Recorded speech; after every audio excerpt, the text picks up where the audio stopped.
Imaginez une terre bénie, au vent doux, au sol fertile et aux rivières abondantes, où vivèrent des hommes forts comme des montagnes. Allah leur accorda tout, beauté, puissance, richesse. Mais ils oublièrent leur Créateur. Ils adorèrent des statues, invoquèrent des idoles de pierre. Puis vint un homme seul, un prophète patient, Hadrat Nu, paix sur lui. Pendant 950 ans, il appela sans relâche, adorer Allah seul. En retour, moquerie, insultes, rejet. Jusqu'au jour où le ciel s'ouvrit et la terre hurla, le déluge effaça tout. Une histoire qui secoue l'âme et rappelle, la patience d'Allah a des limites. Abonnez-vous à Récit du Coran, likez cette vidéo, laissez un commentaire rempli d'espoir envers Allah et partagez-la pour que d'autres profitent de cette leçon éternelle. Chapitre 1.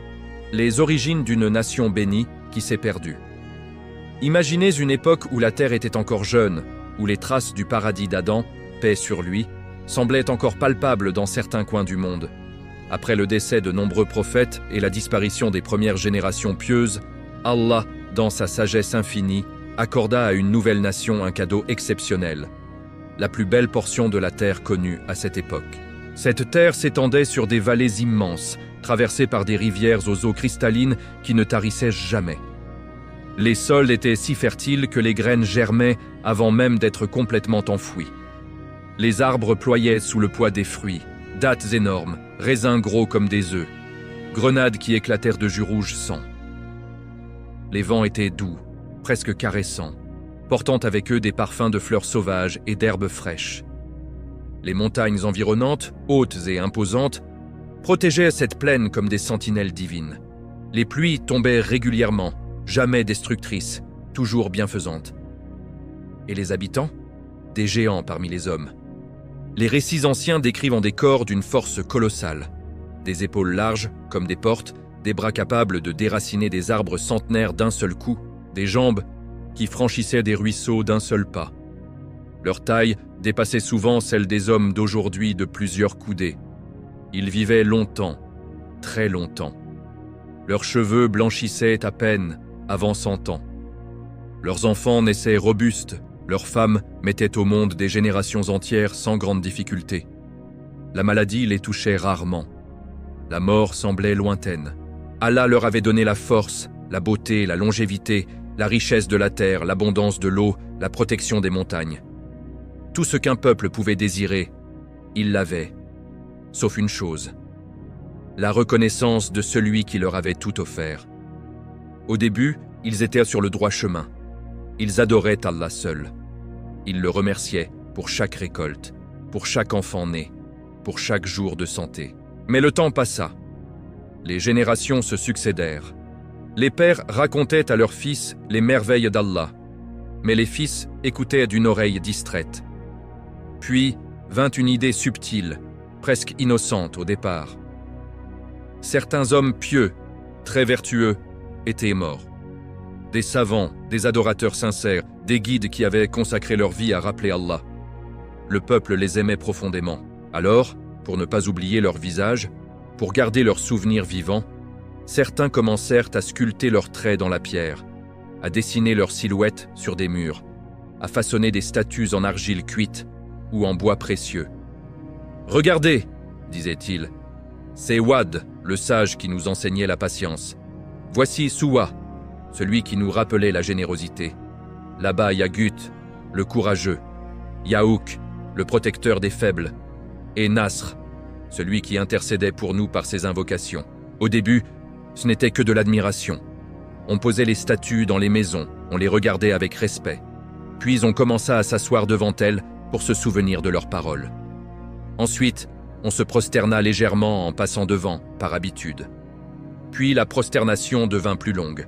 Puis on se mit à leur adresser des supplications. « Ô Wad, fais pleuvoir sur nos champs. Ô Yagut, donne-nous la victoire sur nos ennemis. Ô Nasr, protège nos enfants. » Ce qui avait commencé comme un hommage innocent, était transformé en un poison lent et mortel. Le shirk, l'association à Allah, le plus grand des crimes. Allah, dans sa miséricorde, ne les abandonna pas immédiatement. Il leur envoya un homme parmi eux, un des leurs, un homme connu pour sa droiture, sa patience et sa vérité. Hadrat Nu, paix sur lui. Nu n'était pas un étranger. Il vivait parmi eux depuis toujours. Ils le connaissaient enfant, jeune homme, père de famille. Ils savaient qu'il ne mentait jamais, qu'il ne trichait pas dans le commerce, qu'il aidait les faibles, qu'il priait longuement la nuit. Quand il se leva un jour au milieu d'eux et dit d'eux, une voix ferme et claire, « Ô mon peuple, adorez Allah. Vous n'avez pas d'autre divinité que lui. Ne voyez-vous pas que je suis pour vous un avertisseur explicite ?» Les premiers jours, certains hochèrent la tête. Quelques-uns vinrent même lui parler en secret. « Non, nous savons que tu es sincère. Mais nos ancêtres faisaient ainsi. Nos pères nous ont transmis ces statuts. Les quitter serait trahir notre histoire. » Nuh répondit avec douceur. « Vos ancêtres étaient dans l'égarement. Ces statues ne vous profitent ni ne vous nuisent. Elles sont muettes, inertes. Seul Allah donne la vie, la mort, la subsistance. Revenez à lui seul. » Mais les chefs, les notables, les riches propriétaires de terres et de troupeaux virent en Nuh une menace. S'ils réussissaient, leur pouvoir sur le peuple s'effondrerait. Les statues qu'ils contrôlaient, les prêtres qui en tiraient à profit, les offrandes qu'on leur apportait, tout cela disparaîtrait. Alors ils décidèrent de le ridiculiser. Ils le montrèrent du doigt dans les marchés. « Regardez Nuh, il veut que nous abandonnions nos divinités pour n'adorer que son Dieu invisible. » Ils riaient. « S'il est vraiment envoyé par un Dieu, pourquoi est-il pauvre? Pourquoi n'a-t-il pas de trésor? Pourquoi mendie-t-il presque pour vivre ?» Nuh ne se laissait pas décourager. Il allait de maison en maison, de vallée en vallée. Il parlait aux jeunes, aux vieux, aux femmes, au bord des puits, aux hommes dans les champs. Il leur rappelait les bienfaits d'Allah. Ne voyez-vous pas comment il fait descendre l'eau du ciel? Comment il fait pousser les jardins? Comment il vous a donné des enfants et des richesses? Alors pourquoi lui associer des partenaires? Certains cœurs s'attendrissaient. Quelques âmes se tournèrent vers Allah. Mais la majorité répondait par le mépris. « Nous, pars d'ici, va prêcher ailleurs. Nous ne voulons pas qu'il nous donne plus de richesses, plus de force. Tu n'es qu'un homme comme nous. Pourquoi te suivrions-nous? Nous envoie d'un signe. Qu'il nous donne plus de richesses, plus de force. Tu n'es qu'un homme comme nous. Pourquoi te suivrions-nous? » Année après année, décennie après décennie, siècle après siècle, Nuh continua. Il ne se lassa jamais. Il ne se mit jamais en colère contre eux personnellement. Sa colère était seulement contre le mensonge qu'il vénérait. Et pendant ce temps, le shirk s'enracinait plus profondément. Les statues devinrent plus grandes, plus ornées. On construisit des temples autour d'elles. On inventa des fêtes en leur honneur. On raconta des légendes. Wad exauce les prières des amoureux. Yagut protège les guerriers. Nasr guérit les malades. Le peuple s'éloignait de plus en plus d'Allah, tout en pensant qu'il se rapprochait de la spiritualité. Mais Allah, le patient, le miséricordieux, laissa à Nuh le temps de prêcher. Et Nuh prêcha pendant des siècles. À la fin de ce premier chapitre, nous voyons déjà le drame se dessiner. Une nation comblée de bienfaits, mais qui a choisi d'oublier son créateur pour des idoles de pierre. Abonnez-vous dès maintenant à Récits du Coran pour ne manquer aucun épisode de cette série bouleversante sur Hadrat Nuh, paix sur lui. Likez cette vidéo si elle a touché votre cœur. Laissez dans les commentaires un mot d'espoir et de tauba envers Allah. Ô Allah, éloigne-nous du shirk et affermis-nous sur le tawhid. Et partagez cette vidéo autour de vous, car ce rappel peut sauver une âme. Chapitre 2. La patience d'un prophète face à un mur de rejet. Hadrat Nuh, paix sur lui, se leva parmi son peuple, le cœur chargé d'une mission divine. Il n'était pas un roi, pas un riche marchand, pas un guerrier craint. Il était simplement un homme droit, un artisan, un père de famille qui vivait modestement dans une maison simple au bord d'une rivière. Mais Allah, elle, avait choisi pour porter le plus lourd des fardeaux, ramener une nation entière à la tawhid après que nous ayons sombré dans le shirk le plus profond. Dès les premiers jours de sa dawa, il comprit que la voie serait longue et douloureuse. Il ne se contenta pas de prêcher du haut d'une tribune ou dans un temple. Non, il alla à eux, là où ils étaient, dans les champs au lever du soleil quand ils labourèrent la terre fertile, au marché bruyant où l'on échangeait des dattes, des tissus et des bêtes, au bord des puits où les femmes venaient remplir leurs cruches en chantant, dans les assemblées du soir autour des feux où les anciens racontaient des légendes sur leurs idoles. Sa voix, calme mais ferme, portait loin. « Ô mon peuple, adorez Allah, vous n'avez pas d'autre divinité que lui. Craignez-il et obéissez-moi. Il vous pardonnera vos péchés et vous accordera un délai jusqu'à un terme fixé. Quand le terme d'Allah arrive, il ne peut être retardé, si vous saviez. » Les réactions furent immédiates et violentes. Les plus jeunes riaient ouvertement. « Regardez, nu! Il veut qu'on jette nos dieux pour n'adorer que le sien. Mais où est-il, ton Dieu? Montre-le-nous » Les marchands, qui tiraient en profit des offrandes déposées au pied des statues, froncèrent les sourcils. « Si tout le monde suit cet homme, qui viendra encore apporter du miel, de l'huile et des bijoux à Wad et à Yagut, nos affaires vont périr. » Les chefs et les notables, ceux qui se prenaient pour des seigneurs de la terre, le regardaient avec un mépris glacial. L'un d'eux, un homme au visage dur nommé Balig, un des plus influents parmi les gardiens du temple de Soua, se leva un jour en pleine assemblée et cria « Ô gens, cet homme n'est qu'un fou. Il parle d'un Dieu unique, mais nous voyons nos idoles depuis des générations. Elles nous ont donné la pluie, la victoire, la fertilité de nos femmes. Nu veut nous priver de nos protecteurs. Il est jaloux parce qu'il n'a ni richesse, ni pouvoir. » Et la foule, influencée, répétait en chœur « Nu est un menteur, Nu est un sorcier, Nu veut détruire nos traditions. » Mais Nu ne se taisait pas. Il revenait le lendemain et le surlendemain, et des années plus tard encore. Il utilisait tous les moyens possibles pour toucher leur cœur. Il leur rappelait les bienfaits visibles. « Ne voyez-vous pas que c'est Allah qui fait tomber la pluie du ciel? C'est lui qui fait pousser vos récoltes, qui vous donne des enfants beaux et forts, qui vous accorde la santé alors que vous êtes si nombreux? Alors pourquoi associer à lui des êtres qui ne craignent rien ?» Il leur parlait avec tendresse. « Ô mes proches, ô mes voisins, je ne vous demande ni argent ni honneur. Je ne cherche que votre bien dans cette vie et dans l'au-delà. Revenez à votre Créateur avant qu'il ne soit trop tard. » Quand la douceur ne suffisait pas, il avertissait avec fermeté. « Si vous persistez dans votre égarement, un châtiment douloureux vous atteindra. Allah ne laisse pas les injustes impunis. » Les années devinrent des décennies. Les décennies devinrent des siècles. Imaginez un homme qui prêche le même message jour après jour pendant des centaines d'années. Ses cheveux blanchissent, sa barbe s'allonge et devient grise, puis blanche comme la neige des montagnes. Son dos se courbe légèrement sous le poids des ans. Ses enfants grandissent, se marient, ont des petits-enfants.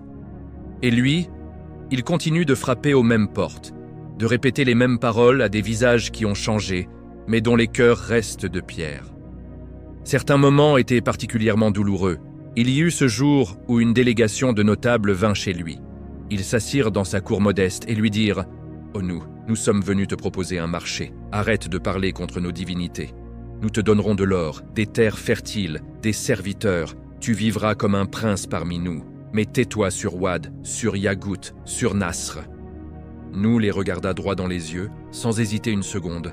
« Par Allah, même si vous me mettiez tout l'or de la terre entre les mains, je ne cesserai jamais d'appeler à lui seul.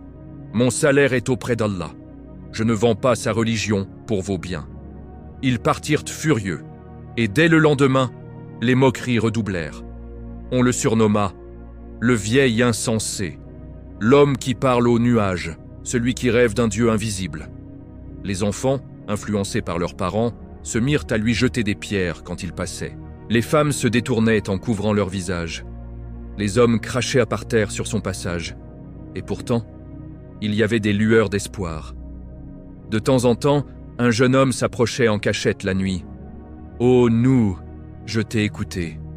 Mon cœur tremble quand tu parles d'Allah. Apprends-moi à prier comme toi. » Ou une femme âgée, veuve, qui venait lui dire « Mes fils adorent les idoles, mais moi, tes paroles m'ont ramené à la vérité. Je témoigne qu'il n'y a de divinité qu'Allah. » Ces âmes sincères étaient rares, très rares. Mais pour chacune d'elles, Nour remerciait Allah des nuits entières.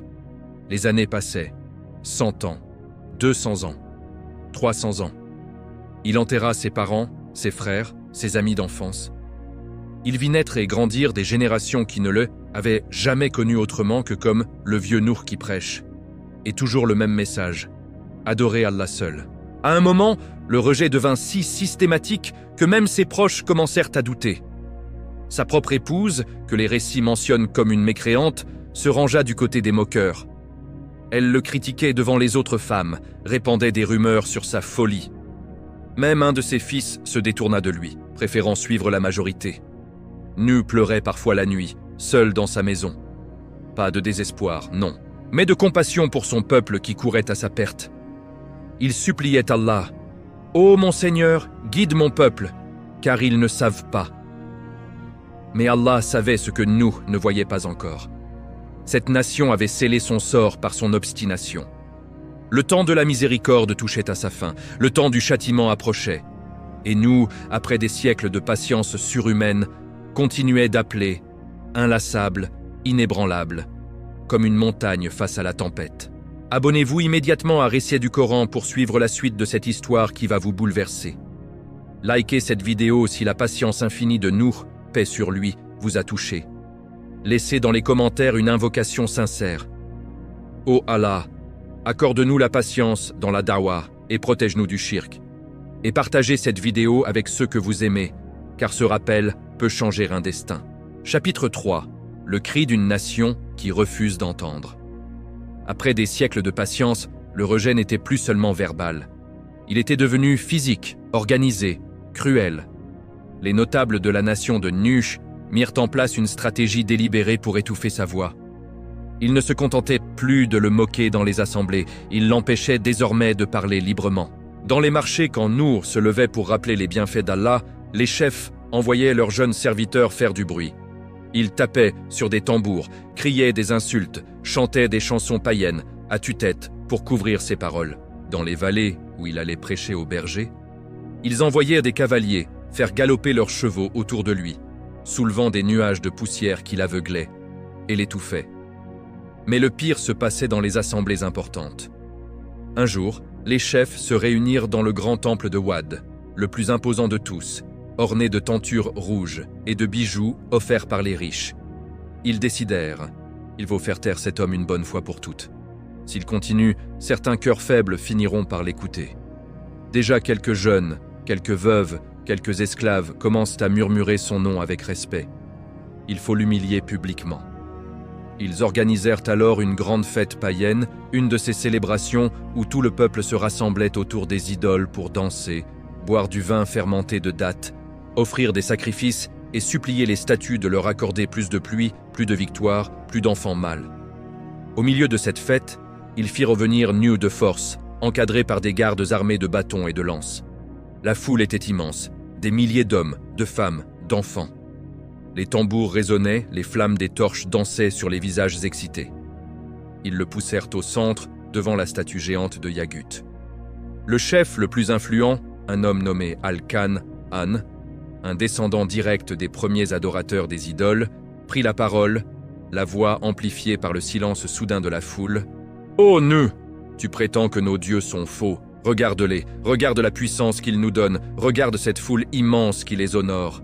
Toi et tes quelques partisans, vous n'êtes qu'une poignée de miséreux et de fous. » Puis, se tournant vers la foule, « Qui parmi vous veut encore écouter cet homme qui insulte nos ancêtres et nos protecteurs?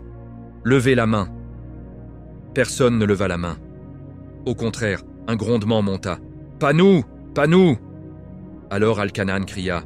« Vous voyez, nous, ton Dieu est invisible, mais nos dieux sont là, devant nous. Ton message est rejeté par toute la nation. Va-t'en, retourne dans ta maison et pleure sur ton échec. » La foule éclata de rire. Certains jetèrent des dattes pourries, d'autres crachèrent par terre.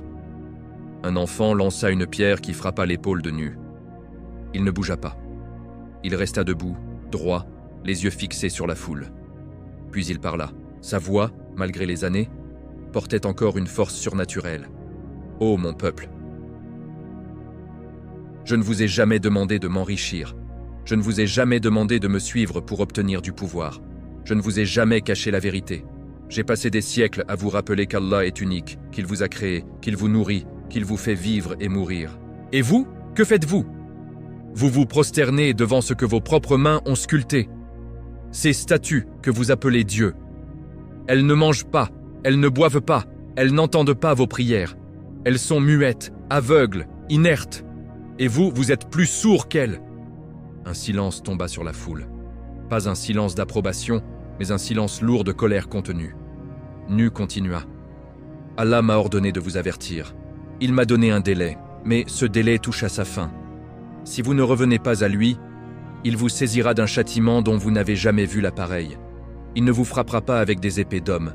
Il ne vous frappera pas avec des maladies que vous connaissez. Il vous saisira depuis le ciel et depuis la terre elle-même. Et ce jour-là, vos idoles ne vous sauveront pas. Elles ne vous entendront même pas crier. » La foule explosa de nouveau. Des cris « Maudis ton Dieu! Jette-le dans la rivière! Brûle sa maison !» Mais les chefs levèrent la main pour calmer la foule. Ils ne voulaient pas le tuer, pas encore. Tuer un homme qui prétendait parler au nom des liens Dieu pouvait créer des doutes dans certains esprits. Ils préféraient l'humilier, le rendre ridicule, le faire passer pour un fou inoffensif. Ils le laissaient repartir, mais avec un avertissement clair: « La prochaine fois que tu ouvres la bouche contre nos dieux devant le peuple, nous te briserons les os un par un, et personne ne viendra te plaindre. » Nu rentra chez lui cette nuit-là. Il ne pleura pas de douleur physique, il pleura de douleur pour eux. Il agenouilla et fit une longue invocation. Une invocation que le Coran nous rapporte dans ses moindres mots. « Ô mon Seigneur, mon peuple m'a traité de menteur. Alors tranche entre moi et eux de manière décisive, et sauve-moi ainsi que ceux qui sont avec moi parmi les croyants. » Allah répondit à sa prière, mais pas comme Nuh l'espérait peut-être encore. Il répondit par une révélation qui glaça le cœur du prophète. « Nous t'informons par révélation de ce qu'ils complotent contre toi. Construis l'arche sous nos yeux et selon notre révélation. Et ne me parle plus des injustes, ils vont être noyés. » Le mot était tombé, inéluctable, définitif. Après des siècles de darwa, après des générations entières de rejet, Allah avait décidé. Cette nation ne se repentirait pas. Le châtiment allait descendre. Et Nu, le cœur déchiré mais soumis, commença à comprendre que le temps de la parole touchait à sa fin et que le temps des actes divins allait commencer. Abonnez-vous dès maintenant à Récits du Coran pour ne rien rater de la suite de cette histoire qui va vous marquer à jamais. Likez cette vidéo si le rejet cruel de la nation de Nu vous a fait réfléchir à votre propre attitude face à la vérité. Laissez dans les commentaires une invocation du fond du cœur. Ô Allah, ne nous rends pas comme ceux qui ont fermé leurs oreilles à ton rappel. Guide-nous et affermis-nous. Et partagez cette vidéo avec quelqu'un qui a besoin de se rappeler que la patience d'Allah a des limites.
Il transporta les birs de bois sur son dos, ou avec elle aide Dior, un âne qu'il possédait.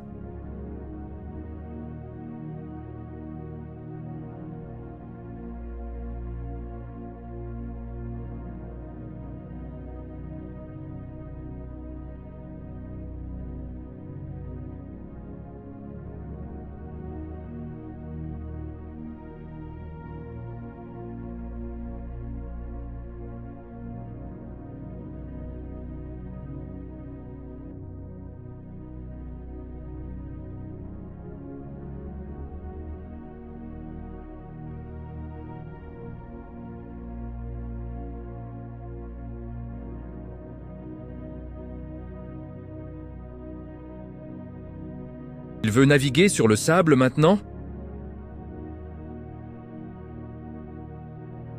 Les hommes, en rentrant des champs, s'arrêtaient pour regarder les mains sur les hanches et éclatèrent de rire.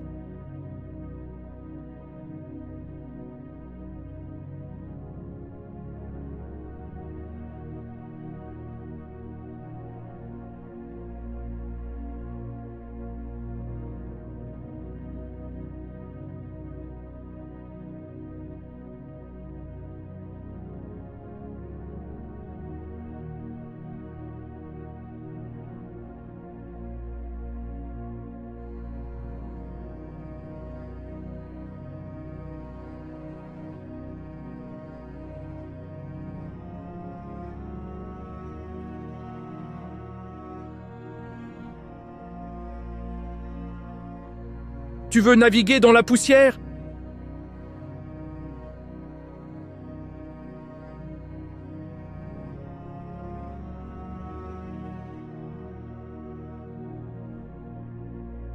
Nu leva la tête, essuya la sueur de son front avec son avant-bras et répondit calmement, sans s'arrêter de travailler.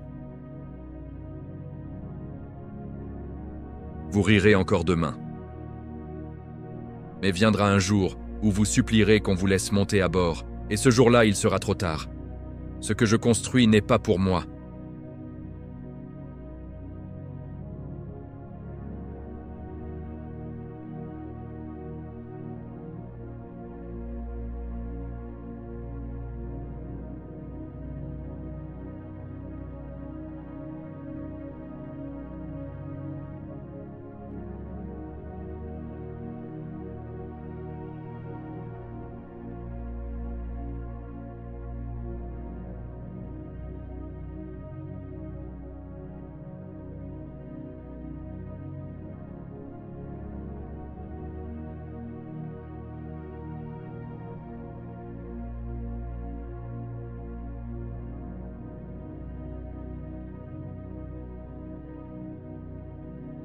Certains enfants imitaient nous. Ils prenaient des bouts de bois et construisaient de petits bateaux dans la poussière en criant « Montez, montez, le déluge arrive !» Nu entendait tout, il voyait tout, mais il ne répondait plus aux provocations. Il travaillait.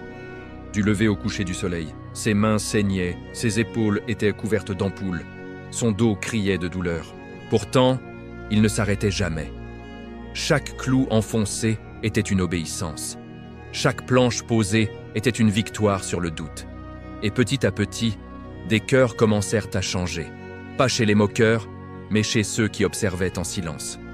Un jeune forgeron, nommé Hamza, passait souvent par là. Au début, il riait comme les autres.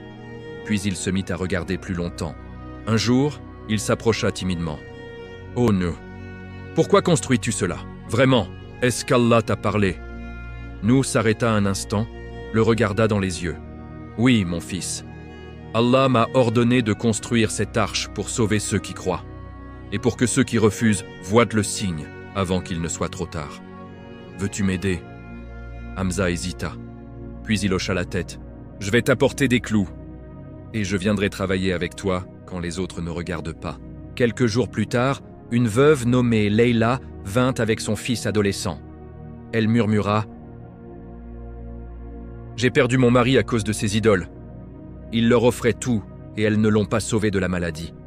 Tes paroles m'ont touché il y a longtemps. Aujourd'hui, je crois. Laisse-moi t'apporter de la nourriture pour toi et pour ceux qui viendront. » Peu à peu, une petite communauté se forma autour de l'arche. Pas des milliers, pas même des centaines. Juste une poignée d'âmes sincères, des esclaves affranchis dans leur cœur, des jeunes qui refusaient la tradition aveugle, des femmes qui avaient soif de vérité, des hommes qui avaient vu la vanité des idoles. Ils travaillaient la nuit, en cachette parfois, pour ne pas attirer trop de colère. Mais les moqueries continuaient, plus fortes, plus cruelles. Et Nu savait, chaque rire aujourd'hui serait un cri de regret demain. Chaque clou enfoncé aujourd'hui rapprochait le jour où le ciel s'ouvrirait. La construction avançait, l'arche prenait forme, et avec elle, le destin de toute une nation se dessinait. Abonnez-vous dès maintenant à Récits du Coran pour assister à la montée en tension de cette histoire incroyable. Likez cette vidéo si la patience et l'obéissance de Nuh face au ridicule vous ont ému. Laissez dans les commentaires une invocation pleine d'espoir. Ô Allah, fais de nous des serviteurs obéissants comme Nour, et éloigne-nous de l'aveuglement de son peuple. Et partagez cette vidéo avec ceux qui ont besoin de se rappeler que la moquerie aujourd'hui peut devenir un regret éternel demain. Chapitre 5. Les signes avant-coureurs. Quand la terre et le ciel commencent à murmurer, l'arche grandissait lentement mais sûrement sur la colline. Jour après jour, elle prenait des proportions impressionnantes. Une coque massive capable de défier n'importe quelle tempête, 3 niveaux superposés, des compartiments intérieurs déjà dessinés selon les instructions divines. Nu, paix sur lui, travaillait sans relâche, aidé maintenant par cette petite poignée de croyants qui avaient cru en son message malgré les moqueries générales. Hamza le forgeron apportait des outils renforcés, Léla préparait du pain et de l'eau pour les ouvriers, un ancien berger nommé Salim taillait les planches avec précision. Ils étaient peu nombreux, mais leur foi était plus solide que les montagnes qui entouraient la vallée. Pendant ce temps, la nation continuait de vivre comme si rien ne changeait. Les récoltes étaient toujours abondantes, les troupeaux prospéraient, les enfants naissaient forts et vigoureux. Le ciel restait clair, les pluies tombaient à leur rythme habituel. Tout semblait normal, trop normal. Mais pour ceux qui avaient des yeux pour voir et des cœurs pour comprendre, les premiers signes subtils commençaient à apparaître. D'abord, ce fut l'eau. Les puits les plus anciens, ceux que les ancêtres avaient creusés des générations plus tôt, commencèrent à bouillonner légèrement. Pas une éruption violente, non. Juste une agitation étrange au fond, comme si quelque chose remuait en profondeur. Les femmes qui venaient de puiser l'eau le remarquèrent dans les premières. Elles disaient « L'eau est chaude aujourd'hui, plus chaude que d'habitude, et elle fait des bulles sans qu'on la remue. » Les anciens haussèrent les épaules. « C'est le soleil qui chauffe la pierre, rien d'autre. » Puis vinrent les animaux. Les troupeaux, d'habitude si calmes, devinrent nerveux. Les vaches meuglaient sans raison au milieu de la nuit. Les chèvres refusèrent de s'éloigner des habitations. Les oiseaux migrateurs, qui passaient chaque année à la même période, s'arrêtèrent soudain dans le ciel au-dessus de la vallée, tournoyant en cercles immenses, comme s'ils hésitaient à continuer leur route. Certains se posaient sur l'arche en construction, sur les planches encore nues, et restèrent là des heures entières sans bouger. Un chasseur nommé Tariq raconta un soir autour du feu.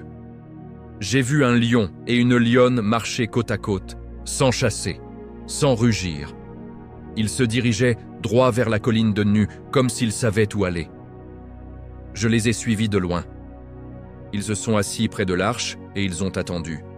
Les gens rirent. Même les bêtes sont devenues folles comme Nu. Mais Nu, quand on lui rapporta ces paroles, sourit doucement et dit à ses compagnons « Ce ne sont pas des fous, ce sont des créatures qui obéissent à leur Créateur. Allah leur a donné l'ordre de venir. Bientôt, ils viendront par paires, mâles et femelles, de chaque espèce. » Les moqueries redoublèrent quand les premières paires d'animaux arrivèrent vraiment. Un matin, 2 éléphants, des bêtes immenses, jamais vues si près des habitations, descendirent des montagnes. Ils marchaient lentement, sans agressivité, droit vers l'arche. La foule se rassembla, bouche bée. Les enfants criaient de peur et d'excitation. Les hommes saisirent leurs lances, prêts à défendre leurs champs. Mais les éléphants passèrent entre eux sans les regarder, montèrent la colline et s'arrêtèrent devant l'entrée de l'arche, attendant. Puis vinrent 2 girafes, leurs longs cous se balançant comme des palmiers. 2 zèbres rayés, 2 lions, crinières au vent. 2 loups, 2 cerfs, 2 autruches. 2 de chaque espèce utile ou dangereuse, herbivores et carnivores, grands et petits. Ils arrivaient par groupes, parfois de très loin, traversant déserts et vallées sans se battre entre eux, comme mus par une force invisible. La nouvelle se répandit comme une traînée de poudre. Les bêtes de Nu arrivent. Elles entrent dans son bateau. Certains riaient encore. Il a dû les attirer avec de la nourriture, ou alors il les a drogués. Mais d'autres commençaient à murmurer entre eux. Comment expliquez-vous cela? Les animaux ne se comportent jamais ainsi. Ils fuient l'homme, pas l'inverse. Et pourquoi viennent-ils ici, précisément ici? Les chefs tentèrent de reprendre le contrôle. Al-Kanan rassembla une foule devant l'arche et cria « Ne vous laissez pas impressionner, c'est un tour de magie. Nu est un sorcier, il utilise des herbes ou des incantations pour attirer les bêtes. Nos dieux sont plus puissants, allons leur offrir des sacrifices pour qu'ils nous protègent de cette folie. » Ils égorgèrent des bœufs et des moutons au pied des statues, ils chantèrent des hymnes, ils dansèrent toute la nuit. Mais les animaux continuaient d'arriver. Puis vint le signe le plus terrifiant, le tandour. Dans la maison de Nu, il y avait un vieux four en argile, un tandour ancestral, où sa famille cuisait le pain depuis des générations. Un matin, alors que Nu était sur l'arche, sa femme, celle qui avait choisi le camp des mécréants, vint hurler dans la vallée. « Le tandour bout! Il y a de l'eau qui sort du four !» Les gens accoururent. En effet, de la bouche du four, une eau chaude jaillissait, claire, abondante, comme une source qui venait de naître au cœur de la terre sèche. L'eau coulait sans s'arrêter, formant déjà une petite flaque autour du four. Nu descendit de l'arche, regarda le phénomène et dit simplement « C'est le signe. Le tandour a bouilli.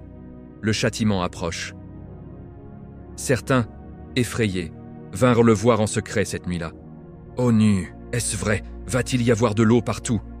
Il répondit « Oui, de l'eau d'en haut et d'en bas. Le ciel s'ouvrira. La terre éclatera. Tout sera submergé. Sauvez-vous en entrant dans l'arche avec moi et les croyants. » Mais la peur les quitta vite. Le lendemain, les chefs dirent « Ce n'est qu'une source cachée qui s'est ouverte. Rien d'extraordinaire. Nu veut nous effrayer pour qu'on le suive. Restez fermes, nos idoles nous protégeront. » Pourtant, le doute s'installait. Les nuits devinrent plus froides. Les vents, autrefois doux, se firent plus aigres. Les nuages s'amoncelèrent parfois à l'horizon, lourds, noirs, mais se dissipaient sans rien donner. Les animaux continuaient d'affluer, serpents, souris, oiseaux de toutes plumes, insectes même, tous par paires, entrant calmement dans l'arche quand Nu les appelait. La construction touchait à sa fin. L'arche était prête, les portes étaient ouvertes, et le silence avant la tempête s'installait. Nu leva les yeux au ciel et murmura « Ô mon Seigneur, le moment est venu. » Abonnez-vous immédiatement à Récits du Coran pour vivre le instant le plus dramatique de cette histoire dans le prochain chapitre. Likez cette vidéo si les signes divins vous ont fait frissonner et réfléchir à votre propre vie. Laissez dans les commentaires une invocation sincère. Ô Allah, ouvre nos cœurs aux signes que tu nous envoies et sauve-nous du châtiment des insouciants. Et partagez cette vidéo sans tarder, car ce rappel peut être le signe que quelqu'un attendait pour revenir à Allah. Chapitre 6. Le ciel s'ouvre, la terre hurle. L'instant où tout bascule. Le signe tant attendu était là. Le tandour bouillonnait sans feu. L'eau jaillissait de son ventre comme une source vive sortie des entrailles de la terre sèche. Nu, paix sur lui, le regarda un long moment, immobile, le cœur serré. Il savait, c'était le signal final. Allah avait dit, quand le tandour bouillira. Le moment était venu. Il monta sur l'arche, grimpa les marches de bois encore neuves qui sentaient la résine et la poix fraîche. Il se tourna vers les croyants qui le clavenaient suivi.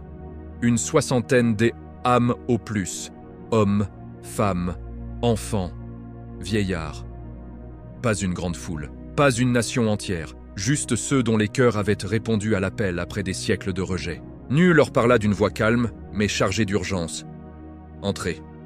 Allah a ouvert la porte de sa miséricorde pour vous. Prenez place. Chaque animal est déjà à bord, par paire, comme il l'a ordonné. Ne laissez rien derrière vous qui vous retienne à cette vie d'égarement. Aujourd'hui, nous quittons ce monde pour entrer dans la protection d'Allah. » Ils montèrent un par un. Les mères portaient leurs bébés serrés contre elles. Les jeunes aidaient les anciens à gravir les marches. Hamza, le forgeron, ferma les yeux un instant et murmura « Ô Allah, pardonne-nous nos péchés et sauve-nous. » Leïla embrassa le sol de l'arche avant d'entrer, comme pour remercier Allah de l'avoir guidée. Nou fut le dernier à monter. Il se tint sur le seuil, regarda une dernière fois la vallée qu'il avait connue toute sa vie. Les champs verdoyants, les maisons en pierre et en argile, les temples aux idoles dressés comme des sentinelles arrogantes, les rivières paisibles, les enfants qui jouaient encore au loin sans savoir. Puis, il leva les yeux au ciel. Les nuages s'étaient amoncelés en quelques heures seulement.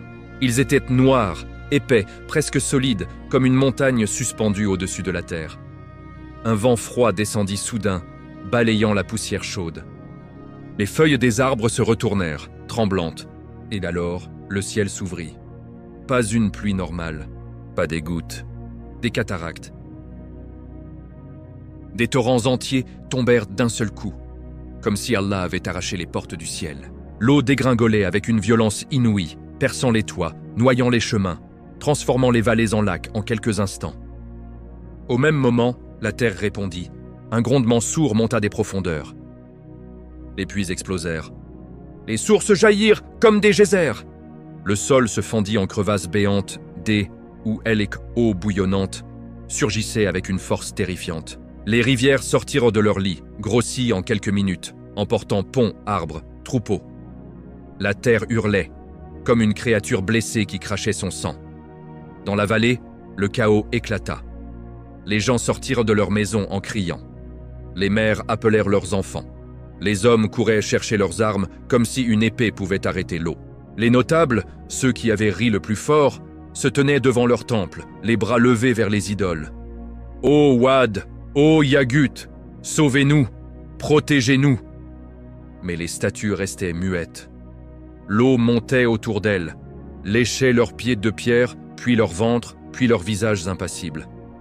Nous, depuis l'arche, vit tout cela. Il vit sa propre épouse, restée en bas, debout devant la maison familiale. Elle regardait l'arche, hésitante un instant. Nu tendit la main, cria de toutes ses forces malgré le vacarme. « Reviens, monte! Allah est pardonneur, entre dans l'arche !» Elle tourna la tête vers les chefs qui couraient en tous sens, paniqués. Puis elle se détourna et disparut dans la foule qui fuyait vers les hauteurs. Nu ferma les yeux un instant, une larme se mêlant à la pluie qui battait son visage. Puis il entra et referma la porte massive derrière lui. Allah la scella lui-même. Plus personne ne pouvait entrer. Plus personne ne pouvait sortir sans sa permission. À l'intérieur, les croyants étaient serrés les uns contre les autres. Les animaux, calmes, occupaient leur compartiment. Les oiseaux chantaient doucement dans les hauteurs. Les enfants pleuraient de peur, mais leur mère les serrait en récitant des invocations. Dehors, l'eau montait à une vitesse inimaginable. Les maisons s'effondraient comme des châteaux de sable. Les gens grimpaient sur les toits, puis sur les arbres, puis sur les collines. Ils criaient « Nu, nu, ouvre, prends-nous, nous avons cru, nous regrettons !» Mais la porte était close, et même s'ils criaient de toute leur force, le rugissement de l'eau et du vent couvrait tout. Nu s'agenouilla au milieu de l'arche, leva les mains et fit une invocation qui résonna dans le cœur de chaque croyant présent. « Ô Allah, tu es le seul qui sauve, tu es le seul qui détruit. Protège-nous dans ta miséricorde et pardonne à ceux qui ont cru, même au dernier instant. » Soudain, une vague immense, une muraille d'eau haute comme plusieurs maisons, déferla sur la vallée. Elle emporta tout sur son passage, hommes, femmes, enfants, bétail, idoles arrachées de leur socle, temples brisés en morceaux. Les cris se perdirent dans le tumulte. Les corps furent emportés comme des feuilles mortes. L'arche trembla violemment quand la première vague la frappa. Elle se souleva, pencha d'un côté, puis se redressa. À l'intérieur, les croyants s'accrochèrent aux parois. Certains crièrent de peur, d'autres prièrent plus fort. Nour se leva, posa sa main sur le bois et dit « Au nom d'Allah, dans sa miséricorde et sa protection, il n'y a de force et de puissance qu'en Allah. » Et l'arche se stabilisa. Elle flotta. Elle tangua sur des vagues monstrueuses, mais elle ne chavira pas. Allah la portait. Dehors, le monde disparaissait sous l'eau. Les montagnes les plus hautes n'étaient plus que des îlots. Les cris s'éteignaient un à un. Le silence revenait, un silence effrayant, seulement brisé par le grondement incessant de l'eau et du vent. À l'intérieur, Nour regarda ses compagnons et dit doucement « Nous sommes sauvés, pas par notre force, pas par notre nombre, par la miséricorde d'Allah seul. Remerciez-le et n'oubliez jamais, quand il avertit, il tient parole. » La tempête continuait de faire rage. Mais pour la première fois depuis des siècles, Nour pouvait enfin se reposer, car la dawa était terminée. Le châtiment était descendu. et une nouvelle page allait s'ouvrir. Abonnez-vous dès maintenant à Récit du Coran pour découvrir comment cette arche a survécu à l'Apocalypse et ce qui est advenu ensuite.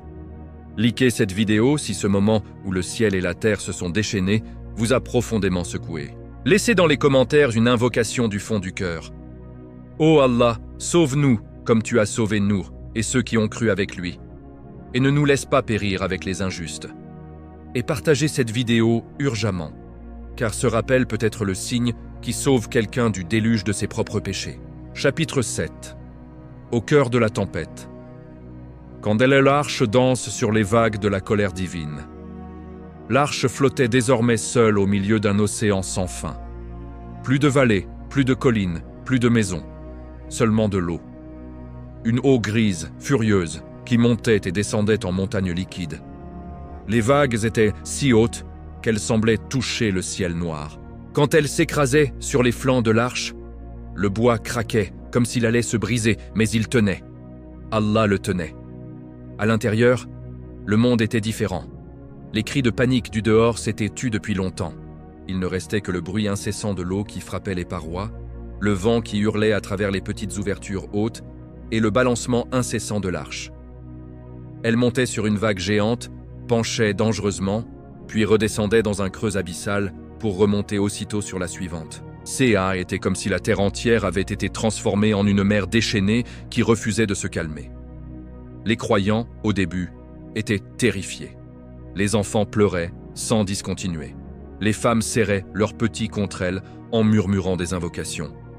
Les hommes, même les plus forts comme Hamza, sentaient leurs jambes trembler à chaque choc violent. Certains vomissaient, d'autres restaient prostrés, le front contre le sol de bois. Nu, paix sur lui, circulait parmi eux. Malgré son âge avancé, malgré les siècles de fatigue accumulée, il restait le pilier. Il allait de groupe en groupe, posait une main sur une épaule tremblante, murmurait des paroles de rappel.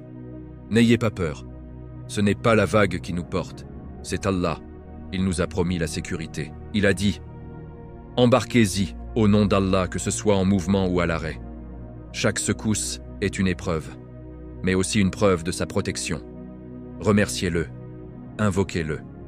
Il est plus proche de nous que notre veine jugulaire. » Il les rassemblait parfois tous dans la partie centrale de l'arche, là où la lumière entrait faiblement par les ouvertures. Ils formaient un cercle, se tenaient par les mains malgré le roulis, et il leur enseignait des invocations puissantes. « Ô Allah, toi le seul qui apaise les tempêtes, apaise nos cœurs.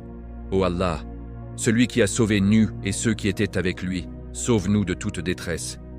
Ô Allah, fais de cette arche notre refuge et notre salut, comme tu l'as fait pour ton serviteur Nu. » Peu à peu, la peur se transformait en une résignation paisible. Les pleurs des enfants devenaient des soupirs. Les invocations se multipliaient. Même les animaux semblaient sentir cette paix. Les lions restaient couchés près des agneaux. Les oiseaux chantaient doucement dans leurs compartiments. Les éléphants balançaient lentement la trompe, comme pour bercer le sommeil des petits. Mais dehors, la colère d'Allah continuait de se déverser. Les jours et les nuits se fondaient en un seul chaos. Il n'y avait plus de soleil visible, seulement des éclairs qui zébraient le ciel comme des lames de feu. Le tonnerre roulait sans arrêt, si fort qu'il faisait vibrer les os. L'eau montait encore, jusqu'à recouvrir les plus hautes montagnes. Nu savait, par la révélation que Allah lui accordait encore, que plus rien ne subsistait de l'ancien monde. Les idoles avaient été brisées et emportées. Les palais des notables n'étaient non plus que des débris flottants. Les corps, innombrables, flottaient çà et là, emportés par le courant. Un soir, ou était-ce le matin? On ne savait plus. Nu monta sur le pont supérieur. Il ouvrit prudemment une petite trappe pour regarder dehors. La pluie tombait toujours en rideaux épais. Une vague monstrueuse approchait, haute comme un minaret. L'arche grimpa dessus, presque à la verticale, puis redescendit dans un creux si profond qu'on aurait dit qu'elle allait être engloutie. Nu s'accrocha au bord, trempé jusqu'aux os, et murmura « Gloire à toi, ô Allah, tu es le seul maître des cieux et de la terre.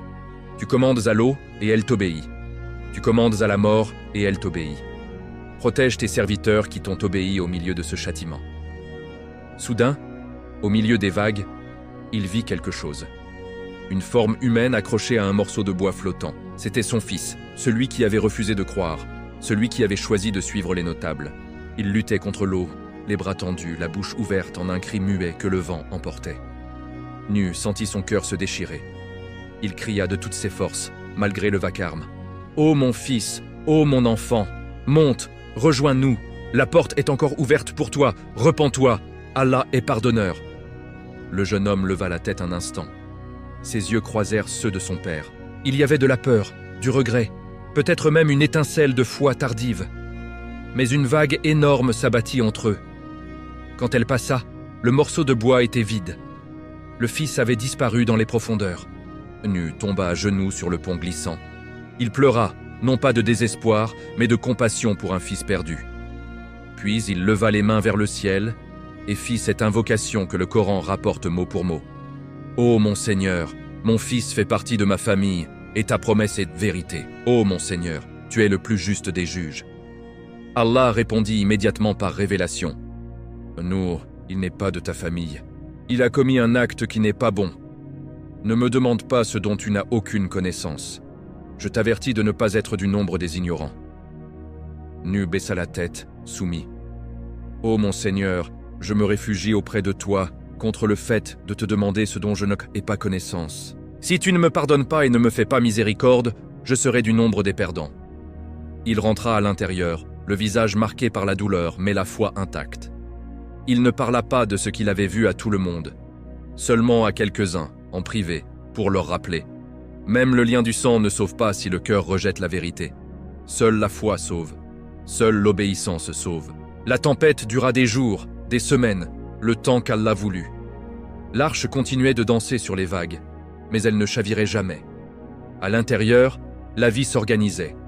On partageait la nourriture emportée, on soignait les malades, on apprenait aux enfants des versets du rappel, on priait en congrégation malgré le roulis. Et petit à petit, une certitude grandissait dans les cœurs. Ils étaient les survivants d'un monde ancien. Ils étaient les semences d'un monde nouveau, sous la protection d'Allah. Abonnez-vous dès maintenant à Récits du Coran pour découvrir comment cette tempête prend fin et ce que devient cette poignée de croyants sauvés. Likez cette vidéo si l'histoire du fils de Nu et l'invocation de son père vous ont profondément touché. Laissez dans les commentaires une invocation pleine d'humilité. Ô Allah, fais de nous des serviteurs qui t'obéissent pleinement et ne nous fais pas perdre nos proches à cause de notre propre égarement. Guide-nous et nos familles sur le droit chemin. Et partagez cette vidéo avec ceux que vous aimez, car ce rappel peut être le moyen par lequel Allah sauve une âme de la noyade éternelle. Chapitre 8. La fin de la tempête. Quand Allah ordonne au calme et à la terre de se souvenir, la tempête avait duré ce qu'Allah avait décrété. Des jours et des nuits sans nombre où le temps semblait suspendu entre le rugissement des vagues et le silence oppressant des profondeurs. L'arche avait dansé, avait été soulevée comme une feuille fragile, avait plongé dans des creux si profonds que on aurait cru toucher le fond de l'océan primordial. Mais jamais elle ne s'était brisée. Jamais elle n'avait chaviré. Car Allah la portait dans sa main puissante, comme il porte chaque chose dans l'univers. Un matin, ou peut-être était-ce le crépuscule car le ciel restait encore chargé de nuages noirs, un changement subtil se produisit. Le vent, qui hurlait comme un animal enragé depuis si longtemps, commença à faiblir. Il passait de rugissements furieux à des souffles plus mesurés, puis à des murmures. Les vagues, ces murailles d'eau qui s'élevaient, comme des montagnes, perdirent de leur hauteur. Elles se firent plus longues, plus lentes, plus rondes, comme si la mer elle-même reprenait son souffle après une longue bataille. À l'intérieur de l'arche, les croyants sentirent ce changement dans leurs os. Le roulis incessant devint un balancement doux, presque apaisant. Les enfants, qui pleuraient encore par intermittence, levèrent la tête. Les mères cessèrent de serrer leurs petits avec autant de force. Hamza, qui veillait près d'une petite ouverture, murmura « Le vent, il s'apaise.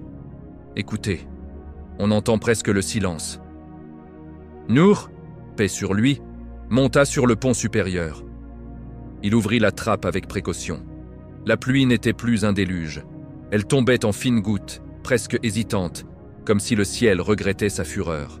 Les nuages s'effilochaient par endroits, laissant filtrer une lumière pâle, grise, mais réelle. Pour la première fois depuis des semaines, on distinguait l'horizon, une ligne floue, infinie, où eau et ciel se confondaient encore. Nu leva les mains et dit à voix haute pour que tous l'entendent à travers l'arche. « Ô Allah, tu as dit, ô terre, absorbe ton eau, ô ciel, retiens-toi, tu as ordonné, et l'eau obéit. Gloire à toi qui commandes à la création, et elle se soumet. Fais que cette accalmie soit le signe de ta miséricorde pour tes serviteurs qui t'ont craint. » Et comme en réponse, la révélation descendit une fois de plus dans son cœur, et il fut dit, ô terre, absorbe ton eau, ô ciel, retiens-toi. Et l'eau diminua, l'ordre fut exécuté, et l'arche s'établit sur Al-Joudi. Et il fut dit, que périsse le peuple des injustes. Nu compris. Le châtiment était terminé. La purification de la terre était achevée. Et maintenant, l'arche allait toucher terre. Non pas n'importe où, mais sur le mont Al-Joudi, ce pic majestueux que les récits anciens situaient dans une région élevée, loin de la vallée maudite. L'arche continua de dériver, portée par les courants qui se calmaient. Les eaux se retirèrent progressivement. D'abord, les sommets des montagnes les plus hautes émergèrent comme des îles noires et ruisselantes. Puis les crêtes plus basses. Puis les vallées commencèrent à réapparaître, remplies de boue et de débris, mais visibles. L'eau s'infiltrait dans la terre assoiffée, les rivières se reformaient, les sources reprenaient leur chant discret. Un jour, un choc léger secoua l'arche, puis un autre, plus ferme. Elle s'était posée, pas sur une plage douce, mais sur le flanc rocailleux du mont Al-Joudi. Elle s'immobilisa, légèrement penchée, mais stable, comme si la terre elle-même l'avait accueillie avec respect. Un silence total tomba. Plus de vagues, plus de vent violent, seulement le bruit lointain de l'eau qui continuait de s'écouler et le cri occasionnel d'un oiseau qui reprenait possession du ciel. Nuc ouvrit grand la porte de l'arche. L'air frais entra comme une caresse. Il portait l'odeur de la terre mouillée, de la pierre humide, de l'herbe qui commençait déjà à repousser quelque part. Les croyants sortirent un par un, pieds venus sur le bois trempé, puis sur la roche encore luisante. Ils tombèrent à genoux, les uns après les autres, hommes, femmes, enfants, tous se prosternèrent, front contre la pierre froide, et pleurèrent de reconnaissance. Certains baisèrent le sol, d'autres levèrent les mains en criant « Alhamdulillah! Alhamdulillah! Oh Allah, tu nous as sauvés! Tu nous as choisis parmi des milliards! Gloire à toi !» Nur resta debout un long moment, regardant autour de lui. Le monde était neuf, vide, propre. Plus de temples aux idoles, plus de palais arrogants, plus de rires moqueurs. Seulement la création dans sa pureté originelle, prête à recommencer. Il se tourna vers ses compagnons et dit d'une voix forte mais empreinte d'émotion « Mes frères, mes sœurs, nous sommes les survivants, pas par notre mérite, mais par la miséricorde d'Allah. Il a effacé un monde corrompu pour en faire naître un nouveau sur les bases de la Tawhid. À partir d'aujourd'hui, notre mission est claire. Adorer Allah seul. Enseigner à nos enfants la vérité. Reconstruire une société où son nom est exalté. Ne jamais oublier ce que nous avons vu, ne jamais oublier ce que nous avons fui, et remercier Allah chaque jour de nous avoir donné une seconde chance. Ils passèrent la première nuit sur le flanc de la montagne. Ils allumèrent un feu avec du bois flotté. Ils partagèrent les provisions restantes. Ils prièrent ensemble, longuement, jusqu'à ce que les étoiles réapparaissent dans un ciel enfin dégagé. Au lever du jour suivant, Nur s'adressa à nouveau à eux. « Descendons maintenant. Allah a dit, descendez en paix de notre part et avec des bénédictions sur vous et sur des communautés qui seront de vous. Nous allons repeupler la terre, mais cette fois avec la crainte d'Allah dans nos cœurs. Cette fois avec la certitude que son châtiment est proche quand l'oubli s'installe. » Et ainsi commença la nouvelle ère. Une ère bâtie sur les ruines d'un peuple qui avait tout eu et tout perdu. Une ère où les descendants de Nur porteraient le flambeau de la Tawhid, jusqu'à ce que d'autres nations, plus tard, reçoivent leurs propres prophètes. Mais pour l'instant, sur le mont Al-Joudi, une poignée d'âmes sauvées levèrent les yeux vers le ciel clair et disaient simplement « Ô Allah, nous t'appartenons et vers toi nous retournons. Abonnez-vous dès maintenant à Récit du Coran pour plonger dans les leçons éternelles que cette histoire nous laisse pour aujourd'hui. Likez cette vidéo si le moment où elle, Arche S, est posée sur Al-Joudi, vous a rempli d'immense espoir et de gratitude envers Allah.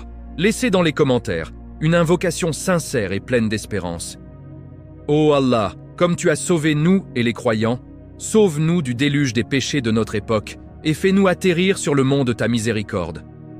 Et partagez cette vidéo avec ceux qui ont besoin de se rappeler que, même après la plus grande destruction, Allah peut tout recommencer. Chapitre 9. Une nouvelle terre, une nouvelle promesse. Les leçons gravées dans le cœur des survivants. L'arche reposait sur le flanc du mont Al-Joudi, immobile pour la première fois depuis des semaines infinies. Le silence était presque irréel après le vacarme assourdissant du déluge. Plus de grondements, plus de vagues qui fracassaient le bois, plus de cris étouffés par l'eau. Seulement le vent léger qui caressait les rochers encore humides, le goutte à goutte des dernières flaques qui s'écoulaient dans les crevasses. Et le chant timide d'un oiseau qui osait à nouveau tester sa voix dans ce monde lavé de neuf. Les croyants descendirent lentement, un par un, comme s'ils craignaient de briser ce silence sacré. Leurs pieds nus touchaient une terre molle, boueuse par endroits, mais déjà en train de sécher sous un soleil pâle qui perçait enfin les nuages résiduels. Ils regardaient autour d'eux avec des yeux émerveillés et craintifs à la fois.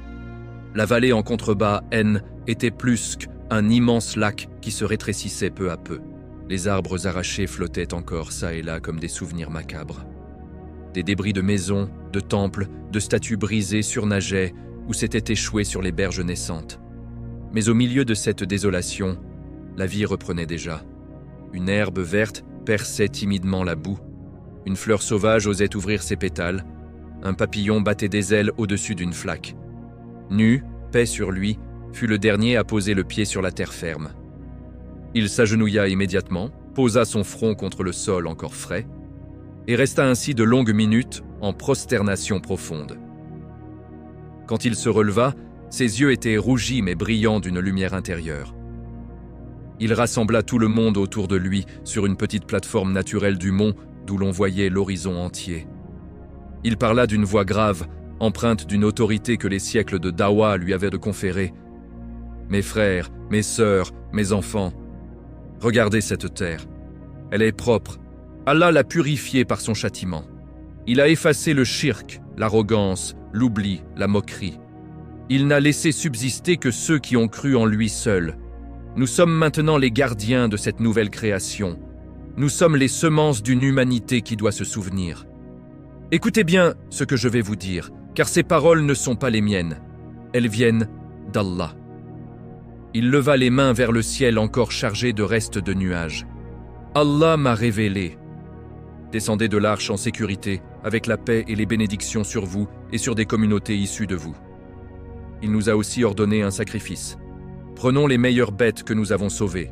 Offrons-les en holocauste à Allah seul, en signe de reconnaissance et de taouba collective. Que ce sacrifice soit le premier acte sur cette terre neuve. Une preuve que nous n'adorons que lui et que nous lui sommes reconnaissants pour sa miséricorde immense. » Ils obéirent sans hésiter. Ils choisirent les plus belles bêtes, un agneau sans défaut, une vache robuste, un bélier aux cornes parfaites. Ils construisirent un autel simple avec des pierres plates trouvées sur le mont. Nuh égorgea les animaux lui-même en prononçant le nom d'Allah à chaque fois. Le sang coula sur la pierre et la fumée s'éleva doucement vers le ciel quand ils firent brûler les meilleures parties. À cet instant précis, Allah fit descendre un signe visible pour tous. Un arc-en-ciel apparut dans le ciel, immense, aux 7 couleurs éclatantes, formant un pont parfait entre 2 montagnes lointaines. Les survivants retinrent leur souffle. Certains tombèrent à genoux en pleurant. D'autres crièrent « Allahu Akbar, Allahu Akbar !» Nous expliqua, la voix tremblante d'émotion, « Cet arc-en-ciel est la promesse d'Allah. Il m'en a dit « Je ne maudirai plus la terre à cause de l'ex-homme, car le penchant du cœur de l'homme est mauvais dès sa jeunesse. Je ne frapperai plus tout ce qui vit comme je l'ai fait. » Et il a ajouté « Tant que la terre subsistera, les semailles et la moisson, le froid et la chaleur, l'été et l'hiver, le jour et la nuit ne cesseront pas. Cet arc-en-ciel est le sceau de cette alliance. Chaque fois que vous le verrez après la pluie, souvenez-vous, Allah est miséricordieux, mais il n'oublie pas. Son châtiment est terrible quand on le défie, mais sa promesse est éternelle pour ceux qui le craignent. Ils passèrent dans les jours suivants à s'organiser pour la survie et la reconstruction. Ils déchargèrent de l'arche, semences sauvées, outils, tissus, provisions restantes. Ils construisirent des abris temporaires avec le bois flotté et les branches arrachées. Ils labourèrent de petites parcelles de terre fertile qui émergèrent déjà. Les femmes filaient la laine des moutons sauvés. Les hommes chassaient le gibier qui commençait à revenir timidement. Les enfants jouaient, mais avec une gravité nouvelle dans leurs yeux.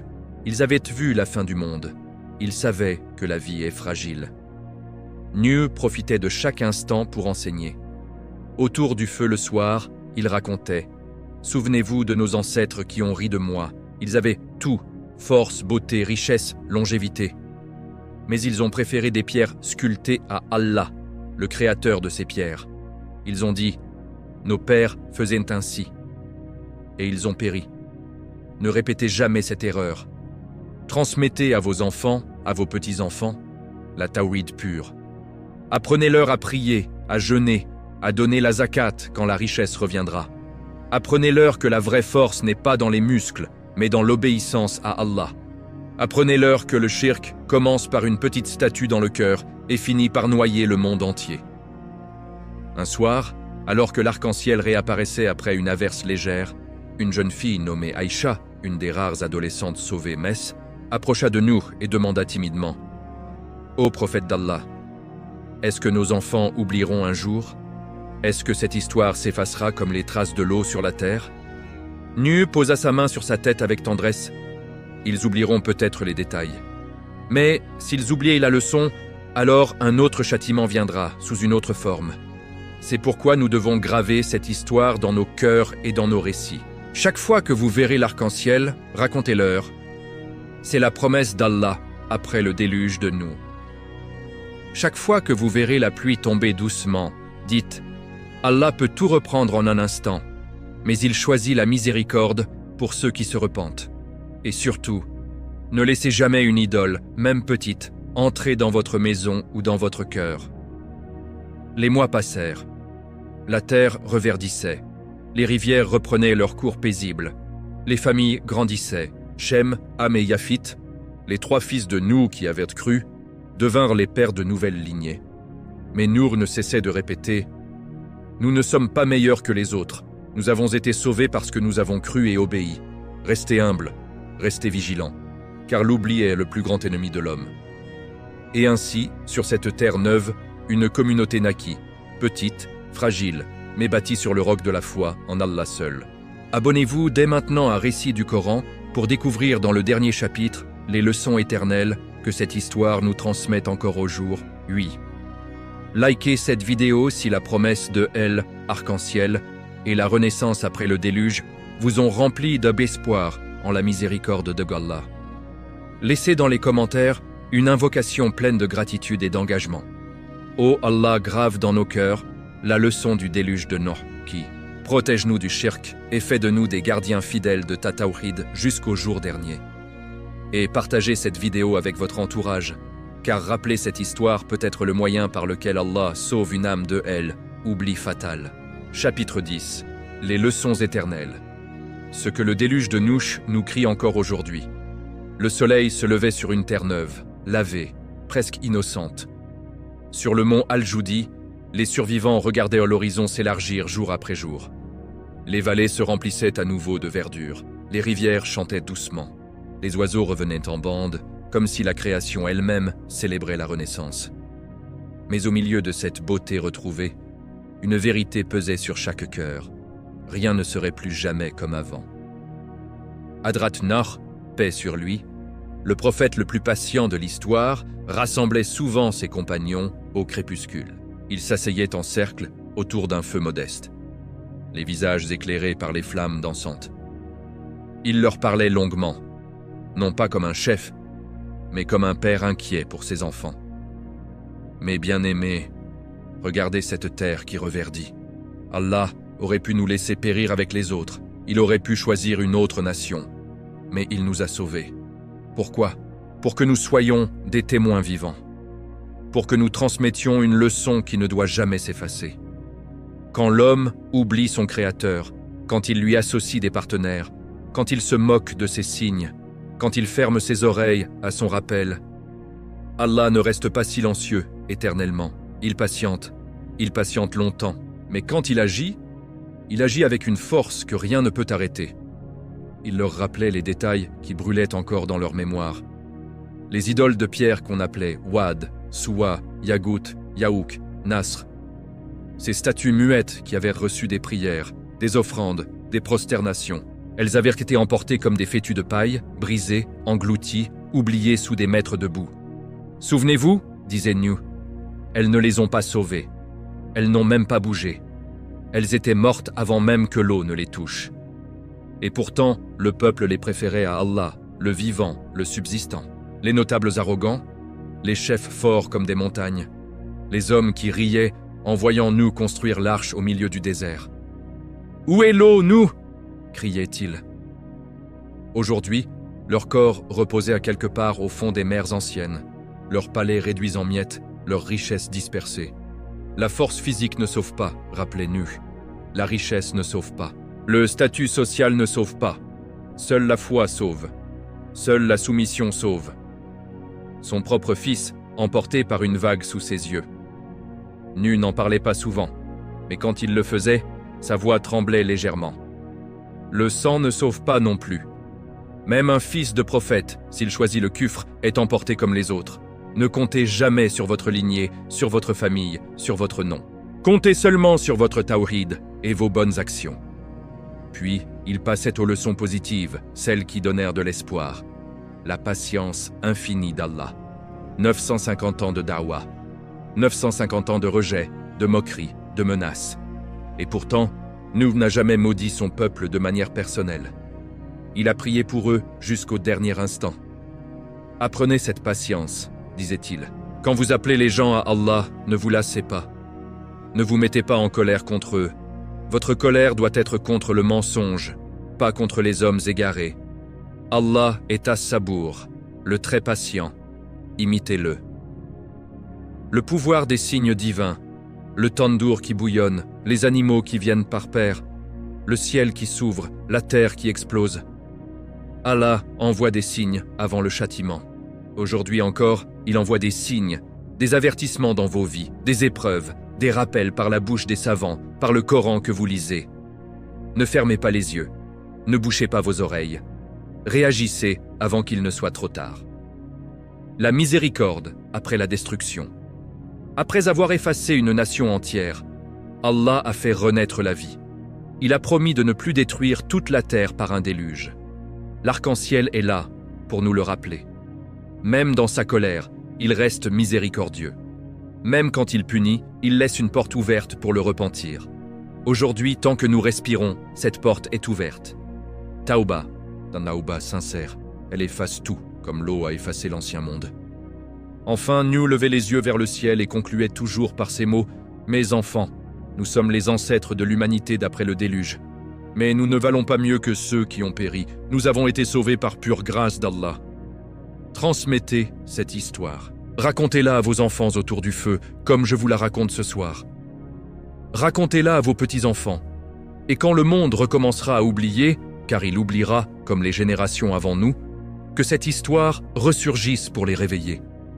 Dites-leur, il y eut un peuple qui avait tout, et qui a tout perdu pour avoir associé à Allah. Il y eut un prophète qui prêcha 950 ans, sans se lasser. Il y eut une arche qui sauva une poignée de croyants. Et il y eut un arc-en-ciel qui scella la promesse d'Allah. Il pardonne, mais il ne tolère pas le shirk éternellement. Les années passèrent, Nuh vécut encore longtemps parmi eux, enseignant, guidant, aimant. Puis Allah le rappela à lui, mais son message ne mourut pas. Il se transmit de génération en génération, jusqu'à ce qu'Allah envoie d'autres prophètes. Ibrahim, Moussa, Issa, et enfin Muhammad, paix et salut sur eux tous. Et aujourd'hui, nous qui écoutons cette histoire, nous sommes les héritiers de cette leçon. Le déluge de Nuh n'est pas une fable ancienne, c'est un cri qui traverse les âges. Ô homme, revenez à votre Créateur avant que votre propre déluge ne vienne. le déluge des péchés, des passions, du matérialisme, du shirk moderne sous 1000 formes. La tawhid est votre arche, la sunna est votre bois solide, la tauba est votre porte ouverte. Et Allah est toujours là, attendant votre retour. Que cette histoire ne s'arrête pas ici, qu'elle vive dans nos cœurs, qu'elle nous fasse trembler quand nous oublions, et qu'elle nous remplisse d'espoir quand nous nous repentons. Car Allah dit dans son livre béni, « Et nous avons laissé cela comme un signe. Y a-t-il quelqu'un pour se souvenir ? Oui, ô Allah, nous nous souvenons, et nous te demandons de nous compter parmi ceux qui se souviennent jusqu'au dernier souffle. Abonnez-vous dès maintenant à Récits du Coran pour ne manquer aucune histoire qui touche le cœur et réveille l'âme. Likez cette vidéo si le récit complet de Hadrat Nuh, paix sur lui, vous a secoué et rapproché de mon Allah. Laissez dans les commentaires votre plus belle invocation d'espoir envers Allah. Par exemple, ô Allah, fais de nous des serviteurs qui n'oublient jamais la leçon du déluge, affermis-nous sur la tawhid et accueille-nous dans ton paradis sans compte. Et partagez cette vidéo partout autour de vous, famille, amis, réseaux, car ce rappel peut être l'arche qui sauve une âme de la noyade éternelle. C'est la fin de cette série sur la nation de Nuh, mais les récits du Coran continuent. Dites-moi dans les commentaires quelle histoire vous voulez entendre ensuite. Barakallahu fikum.